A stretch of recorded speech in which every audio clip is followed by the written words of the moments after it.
YouTube ಚಾನಲ್ಗೆ ಸ್ವಾಗತ. ಎಲ್ಲರಿಗೂ ನಮಸ್ಕಾರಗಳನ್ನು ತಿಳಿಸುತ್ತಾ ಇವತ್ತಿನ ರೇಡಿಯೋ ಪ್ರಬಂಧ ಈ ವಿಡಿಯೋ ಇಷ್ಟವಾದರೆ ಪ್ಲೀಸ್ ಲೈಕ್ ಮಾಡಿ, ಹಾಗೆ ಹೊಸ ಹೊಸ ವಿಡಿಯೋಗೋಸ್ಕರ ಕಮೆಂಟ್ ಮೂಲಕ ತಿಳಿಸಿ ಅಂತ ಹೇಳ್ತಾ ರೇಡಿಯೋ ಪ್ರಬಂಧ ನೋಡೋಣ ಬನ್ನಿ. ದೇಶ ವಿದೇಶಿಗಳ ಸುದ್ದಿ ಸಮಾಚಾರವನ್ನು ತಿಳಿಸುತ್ತದೆ ರೇಡಿಯೋ.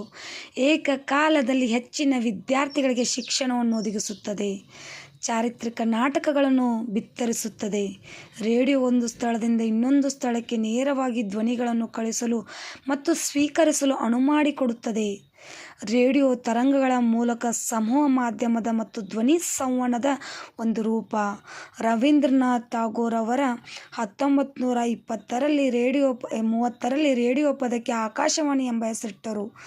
ರೇಡಿಯೋ ಸಂಸ್ಕೃತ. ಈ ಶಬ್ದಕ್ಕೆ ಆಕಾಶದಿಂದ ಬರುವ ಧ್ವನಿ ಎಂದರ್ಥ.